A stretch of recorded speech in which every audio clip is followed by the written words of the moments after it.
When billionaire Harrison Blake teaches chess to Zach, his housekeeper's son, he believes he is awakening a prodigy. But he is wrong. He is awakening a tragedy. The boy's phenomenal talent doesn't just defeat grandmasters, it awakens a buried terror within his own mother. Each of Zach's victories is another step closer to the truth about his deceased father, and his greatest match isn't for glory, it's to answer one question.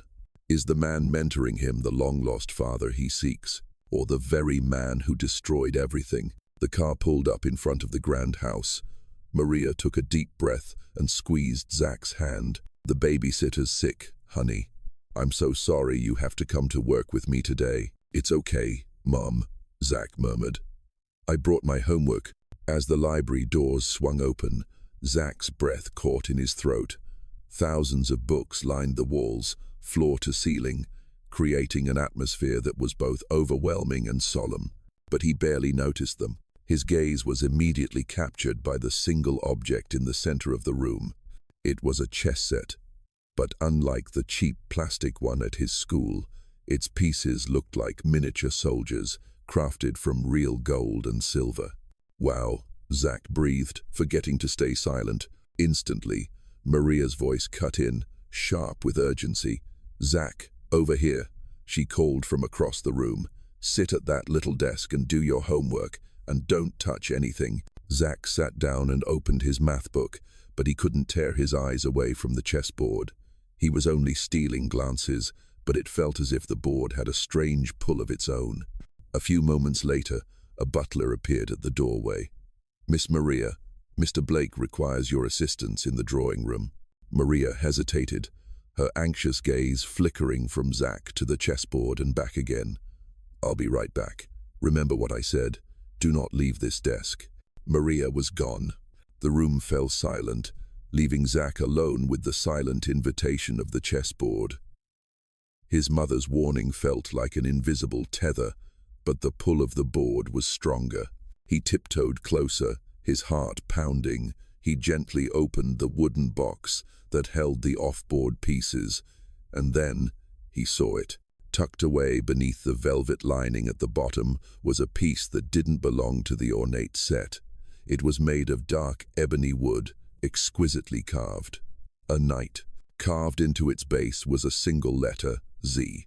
Confused, Zach picked up the knight.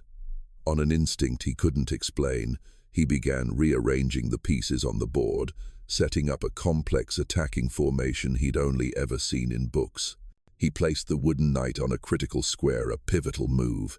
"Who taught you that formation?" A deep, warm voice spoke from right behind him.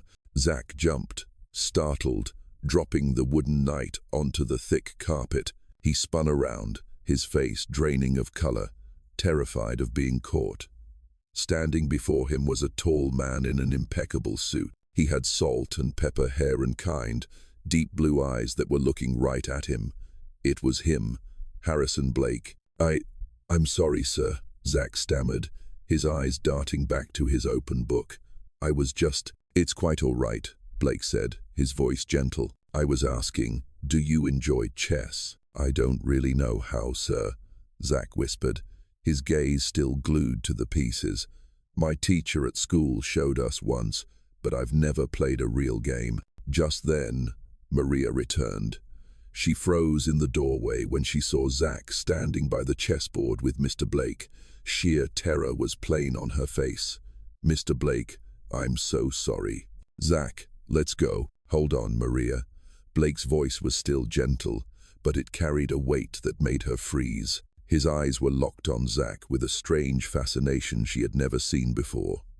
"A talent, left uncultivated," he mused, "is a terrible waste." Blake turned to the boy. "I could teach you to play, Zach, if your mother permits it." That single sentence placed the entire burden on Maria's shoulders. Zach looked at his mother, his eyes brimming with hope. Maria felt her throat tighten. That's really not necessary, sir," she managed.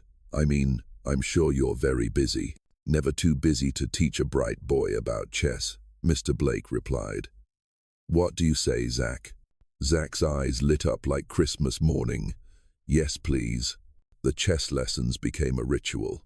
One afternoon, deep in a complex game, Zach made a daring move, sacrificing his rook for a strategic offensive position with his knight. He looked up, expecting praise. Instead, he was met with a strange silence.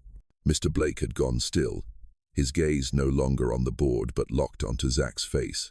The boy's intense concentration, the way his brow furrowed in thought, it seemed to stir a memory deep within him. A profound sadness and a flicker of regret surfaced in his deep blue eyes.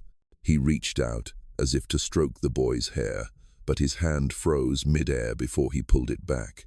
"A fine move," he said, his voice suddenly husky and distant. Very familiar. That evening, while helping his mother clear out an old wardrobe, Zach accidentally knocked a dusty shoebox off the top shelf. The first thing he saw was a faded photograph. In it, a much younger Maria was beaming beside a tall man with a brilliant smile. He looked a lot like Mr. Blake, only younger, his face full of life. "Mom," Zach called, his voice laced with innocence as he held up the photo. "Who's the man in this picture? He looks a little like Mr. Blake." Instantly, the color drained from Maria's face. The smile vanished from her lips. She lunged forward, her eyes wide with panic, and snatched the photo from Zach's hand as if it were a loaded gun. She scrambled to shove it back into the box, thrust the box onto a high shelf, and locked the cabinet door. Her breathing was ragged, every movement radiating a raw, desperate fear. "It's no one," she said, her voice turning cold as she kept her back to him, trying to hide her trembling. "Just an old friend. Now, forget you ever saw it." On the 15th day, Zach beat Mr. Blake at chess. "Congratulations, Zach. That was a beautiful game. I won. I actually won." Zach's heart felt like it would burst. And it wasn't luck. I planned that victory 5 moves ahead.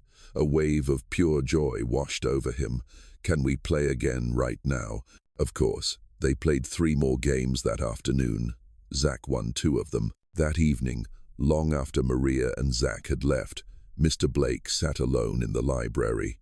He picked up his phone and dialed a number. "Chen, it's Harrison Blake. I need you to come to my house tomorrow. There's a child I want you to meet." "What kind of child?"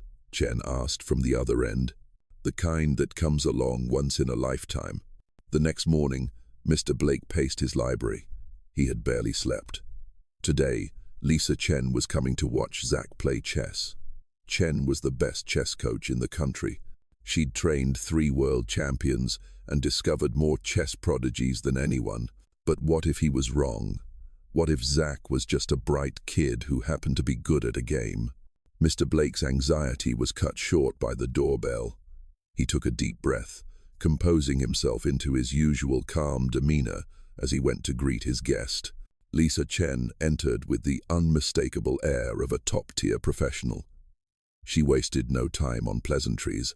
Her sharp gaze swept across the library, finally settling on Zach, who stood timidly beside his mother. "So this is the boy, Harrison?" she asked, her voice calm but probing. "This is Zach," Blake replied, trying to hide his own nerves. "Would you like to play a game of chess with me?" Chen asked Zach.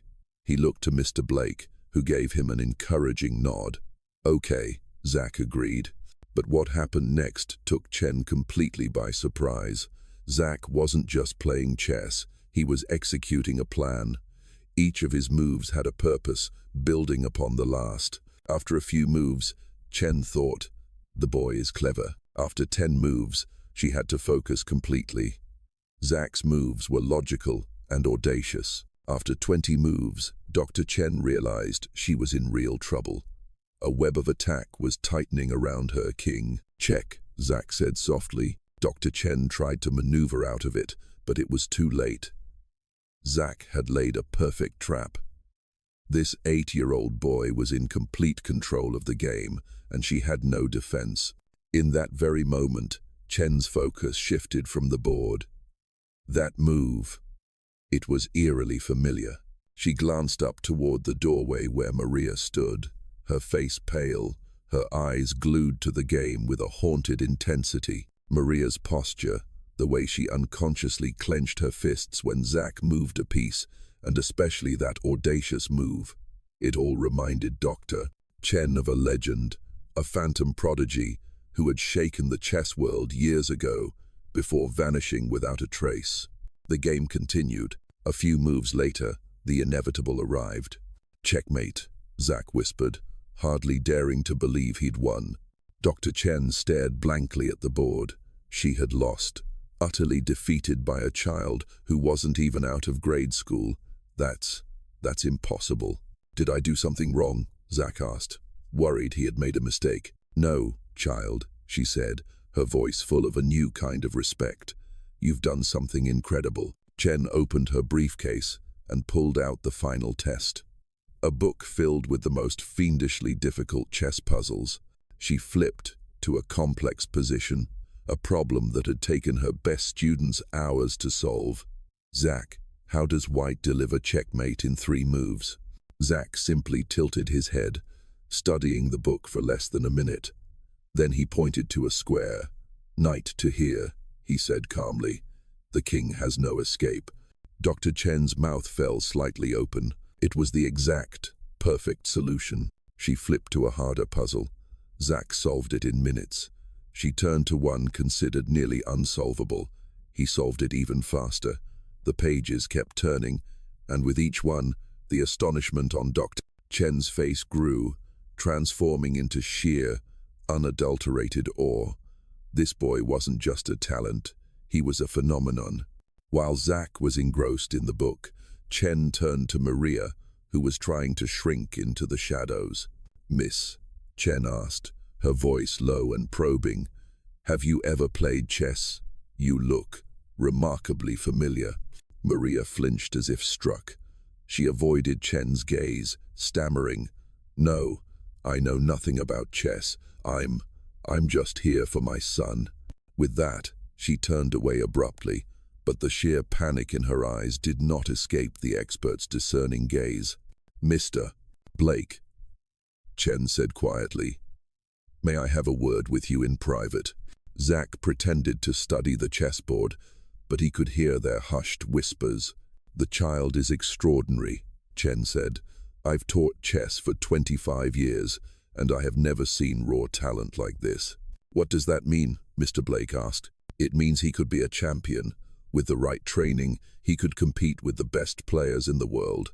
Zach could be famous. But he's 8 years old. The greatest chess players often start young. Bobby Fischer was a grandmaster at 15. Some are even younger when they first show their gift." Zach felt a thrill of excitement and fear all at once. He didn't really understand what they were talking about, but it sounded important. As they left that evening, Mr. Blake walked Maria to the car while Zach skipped ahead. "He reminds me of him," Mr. Blake said softly, breaking the silence. Maria froze, her entire body tensing. "Please, don't. Maria, we can't hide from this forever. Zach's talent, it's a legacy. We have a responsibility to nurture it." "My responsibility is to protect my son." Maria whirled around, her voice a furious whisper. "Protect him from the very thing that destroyed." She trailed off, realizing she'd said too much. "Destroyed his father," Mr. Blake finished for her, his own voice low and heavy with sympathy. Maria didn't answer.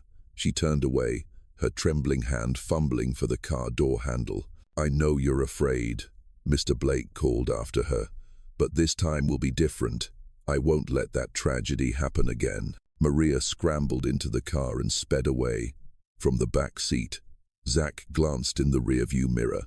He saw Mr. Blake standing alone under the pale yellow porch light, his long shadow stretching out on the driveway, looking impossibly lonely. That night, Zach lay in bed, his mind replaying the chess puzzles and the way Mr. Blake had looked at his mother.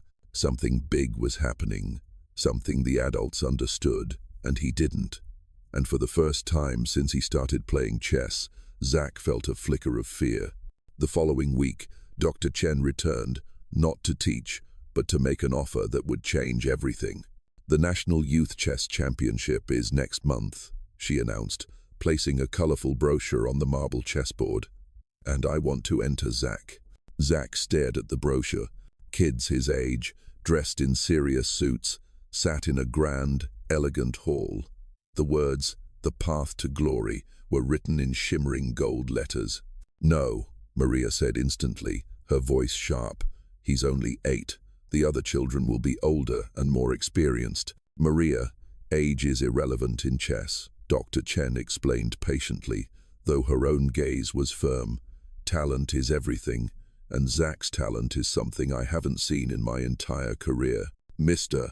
Blake, who had been silent until now, leaned forward. "I agree with Lisa. We should let the boy try." "That's not your decision to make," Maria snapped, turning on Mr. Blake, her voice trembling with a mixture of fury and ill-concealed fear. The room fell utterly silent. All eyes were on Maria, who had just crossed the invisible line between employee and employer.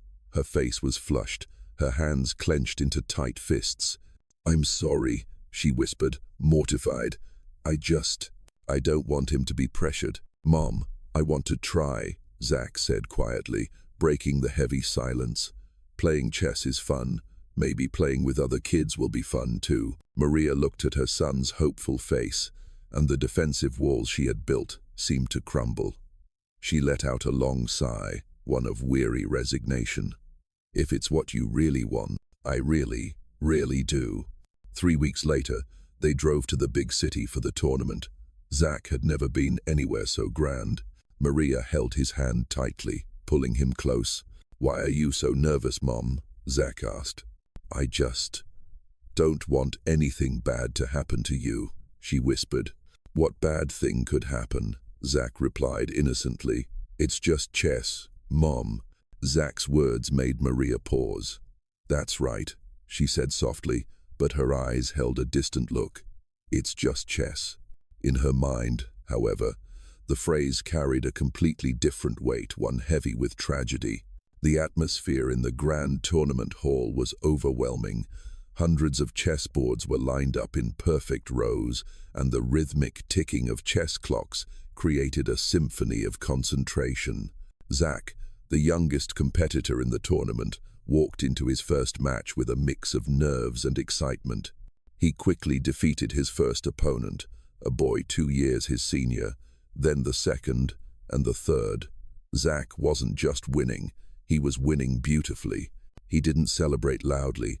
Instead, after each game, he would shake his opponent's hand, sometimes even pointing out a better move they had missed. His humility and talent began to draw the attention of other parents and coaches. "Who is that kid?" one man whispered. "He plays like a miniature grandmaster." Every compliment, every admiring glance aimed at Zach felt like a needle prick to Maria. She didn't sit with the other parents. She stood in a secluded corner, wringing her hands, her face a constant mask of tension. She wasn't watching the board. She was watching her son, as if afraid he might simply vanish at any moment. After winning the semi-final in spectacular fashion, Zach ran to his mother, his face glowing. "Did you see, Mom? I did it. The final is tomorrow." But instead of a smile, he was met with a hug so tight it almost hurt. "I'm so proud of you," Maria whispered, but her voice was trembling. On the way back to the hotel, a reporter intercepted them. "Excuse me, you're Zach, right? Can you tell us who your chess inspiration is? Your father, perhaps?" Zach looked bewildered, but before he could answer, Maria pulled him away, her voice cutting through the air like ice. "Sorry, we're not giving interviews." The reporter's question was like a key, unlocking Pandora's box in Zach's heart. For the rest of the evening, he was unusually quiet. He watched other kids being hugged and congratulated by their fathers. He watched Mr. Blake and Dr. Chen intensely discussing strategies for the final match. Everyone was here, yet the biggest question of his life remained unanswered. That night, in their hotel room, Zach couldn't sleep. He sat up in bed, watching his mother pack their things with a poorly concealed anxiety. He took a deep breath. It was time. He couldn't walk into the most important match of his life with a heart heavy with questions. "Mom, I'm begging you, please, just tell me." Zach's voice, full of a raw and desperate plea, pierced the silence of the room. Maria froze, her back still turned to him. Zach slid off the bed and moved closer. "The man in the picture. Was he my dad? Is he Mr. Blake? Why are you so scared every time I talk about chess? I haven't been completely honest with you." Finally, Maria turned around slowly. Her face was streaked with tears, etched with a raw, soul-deep exhaustion. You think Mr. Blake is your father, don't you?" she asked, her voice raspy. Zach nodded, a flicker of hope in his eyes. Maria shook her head, a slow, bitter movement. Her smile was a grimace of pain. "No, Zach, Mr. Blake, he's not your father." The words hung in the air. Zach stood stunned, confusion clouding his face. Then why? Why was she so afraid? Maria brought a trembling hand to her chest, as if holding her shattered heart together. "The man in the picture," her voice broke. "That was David, your real father." The name David sounded foreign. Zach had never heard it before. "Your father," Maria continued, her eyes gazing into a past that was both glorious and tragic. "Your father David was a chess player, more brilliant than anyone I have ever known. I loved him so much." A light flickered in Zach's eyes. His dad was a chess player too, but then the smile on Maria's lips vanished, replaced by a look of sheer terror. "But chess," she said through gritted teeth. "It took him from me." "Took him? What do you mean?" Zach asked, a chill running down his spine. Tears streamed down Maria's face again. She couldn't look her son in the eye as she spoke the most painful words of all. He was a prodigy, but with genius comes a terrible pressure. The tournaments, the expectations, the sleepless nights, they wore him down. He just couldn't take it anymore. She looked up, her eyes filled with a grief so profound it felt bottomless. He chose to die and disappeared from our lives. Right before the World Championship final, the room seemed to tilt. Chose to die and disappeared. The truth was more horrifying than anything Zach could have imagined. His father hadn't just passed away, he had been destroyed by his own passion. Now, it all made sense. His mother's fear, her hatred of the game, it all had a reason. Zach looked up, his vision blurred by tears. If Mr. Blake isn't my father," he asked, his voice hoarse, "then why did he do all of this? Why did he find us? Why did he teach me to play?" It was the one question Maria had always avoided. She took a deep breath, as if telling the truth about David had freed her of one burden, only to face the next. "Because he was part of that tragedy too, Zach," she said softly. "Harrison Blake was your father's mentor." Zach froze. Everything had just become infinitely more complicated. "He was the one who discovered David's talent," Maria continued, her voice no longer holding any hatred, only a profound, bottomless sorrow. "He taught him, championed him, and pinned all his hopes on your father. He believed David would become the greatest world champion of all time." Maria walked to the window, gazing out at the city's nightscape, but he didn't realize that those expectations, that pressure, it became an unbearable weight.